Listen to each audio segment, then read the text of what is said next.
Right, Out of Our Mind, Chapter 28. How can they expect us to get ready in such a short time? Crazy! Plane tickets and permission slips, paperwork and practice. Practice every day for close to 2 weeks. Studying every evening with Mrs. V. Words, cities, states, countries, capitals, oceans, rivers, colors, diseases, weather, numbers, dates, animals, kings, queens, birds, insects, wars, presidents, planets, authors, generals, laws, quotations, measurements, equations, definitions. My head has been spinning non-stop with facts and figures, but I'm ready now. Our team is ready. Mr. D has kept his promise. The 6 highest scores from all our practice rounds were announced at the last practice session a few days ago. Of course, just like the other kids, I had been keeping a mental tally of everyone's points. So I was pretty sure I'd be one of the on-air contestants, not an alternate. Mr. Deming almost glowed with anticipation as he made the announcement. He paced nervously, a little more, and the man would have been dancing. "Here we go," he said. "I feel like I need a drum roll or something." "Read the list, please," Connor shouted impatiently. Mr. Deming said slowly. "The 6 members of the Championship Spalding Street Elementary School quiz team are..." He paused for effect. I thought Connor was going to throw something at him. "Rose, Connor, Melody, Elena, Rodney, and Molly. Claire and Amanda will be our alternates." "I'm an alternate?" Claire gasped. "Molly beat you by 2 points, Claire," Mr. D explained. "But you can still get to come with us and cheer us on and tour the city." "But it was me who helped her study," Claire said, outrage in her voice. "This is not fair."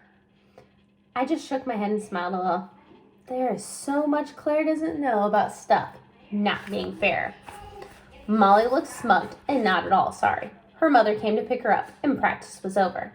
The competition is tomorrow, Thursday evening. Assuming we win, we'll have the Good Morning American appearance on Friday, followed by a trip to the White House. More sightseeing in D.C. is planned for Saturday, then we come home on Sunday. On Monday, hopefully, we'll return to school as national champions with that trophy. So tonight we pack. I've never been on a trip away from home before, so we have some serious planning to do. I feel crazy excited, crazy nervous. Dad bought me a bright red suitcase with wheels. It smells like the inside of a new car. Touching it makes me smile. Mom and I went shopping yesterday, something we don't get to do much anymore. She let me choose a couple of new outfits with jeans. None of those practical baggy sweatsuits for this trip. As we rolled through the mall, we passed a card shop. I had a brainstorm and tapped on my board. "Go in, get a card, please."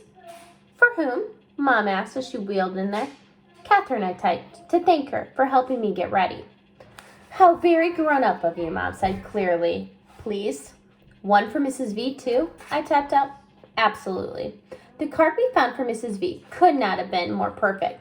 The front was completely covered with hundreds of oranges, except for one blue one in the middle. Inside it said, "You're 1 in a million. Thanks."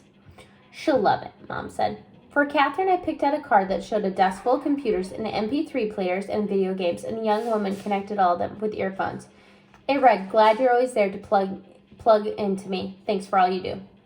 "You couldn't have designed this better yourself," Mom said as she paid for the cards. "Yep, pretty perfect." Around 7 o'clock, the doorbell rings. It's Mrs. V, coming over to help with the final packing preparations. She and Mom make a great team. "I've made a checklist according to Mr. Deming's suggestions," Mom said. "Black skirt with white blouse for the competition." "Check," Mrs. V said as she neatly folds those 2 pieces in my suitcase. "Check," Penny mimics. "Extra white blouse, just in case," Mom says. "Great idea," Mrs. V replied, nodding. Mom carefully folds in 2 more shorts and my favorite pair of jeans. Comfortable outfits for sightseeing in Washington, spending money for souvenirs. Sunglasses, camera. Check, check, check, Mrs. V repeats. Pajamas, toothbrush, deodorant, hair clips. All there. A warm jacket. No telling what this March weather will do. Check, Penny cries. Power pack for MediTalker, extra baddies, tissues, and wipes. Got it. Umbrella. For you or Melody? Mrs. V asked with a laugh. Do you have your bag packed? Yeah, I'm just about ready. I'm nervous too, Mom pauses. You're the best, Violet. I know Penny will be safe with you while we're gone. And butterscotch, I interrupted. They both laugh. Mom continues. Frankly, without you, there's no way Melody would be packing for this trip. Get card, Mom, I type. I reach my hand aside, but I can barely touch the edge of my book bag hanging on my chair. Mom reaches in the bag, pulls out the envelope, and sees it sit on the tray. I push it towards Mrs. V.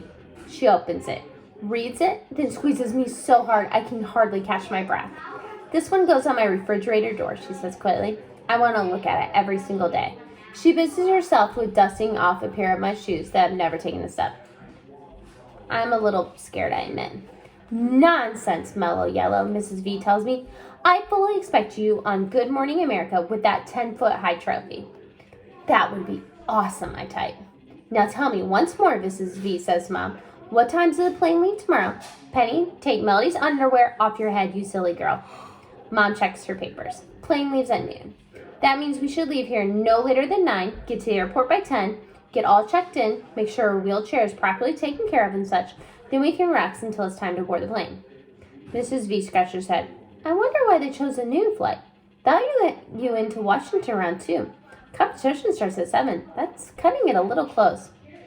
Mr. Deming told us the hotel has a late check-in policy. The TDS studio is right across the street from the hotel, so we'll be fine. As Mom closes and zips my suitcase, I feel tears come to my eyes. I can't believe this is happening. In just one day, I will be in Washington, D.C., on national television. I pray I don't screw up. I want to call Rose and see if she's nervous, too. I want to ask her what she'll wear to White House. Supposed to meet the First Lady. Now that would be the bomb. I want to know if we'll be sitting next to each other on the plane. I want to be like all the other girls. I don't sleep well that night. In the morning, Mom got me bathed and dressed and ready and fed in record time while Dad gets Penny ready. Go see plane? She asked repeatedly.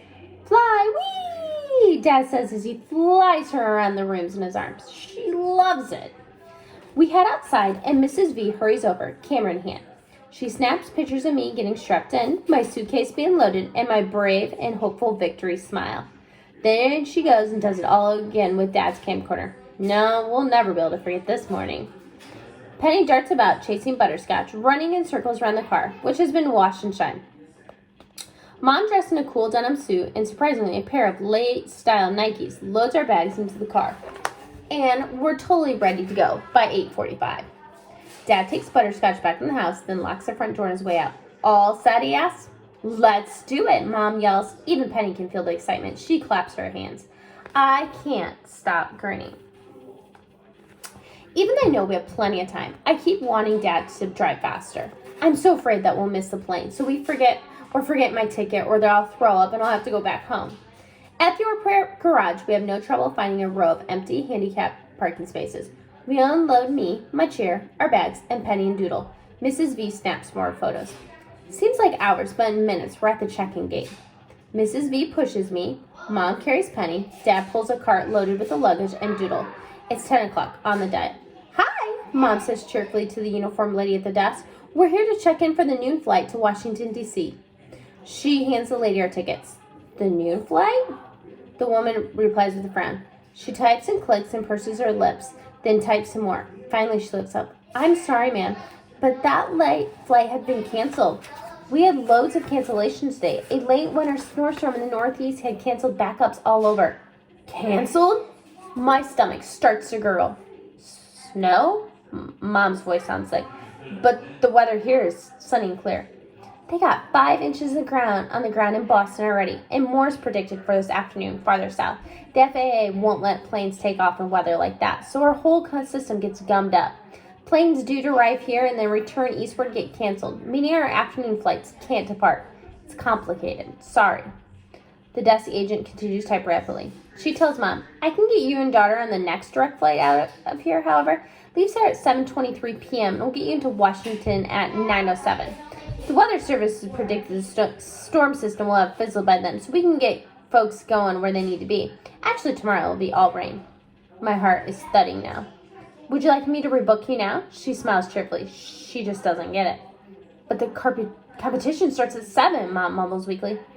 Excuse me? I didn't hear you, the desk agent says. I can't breathe.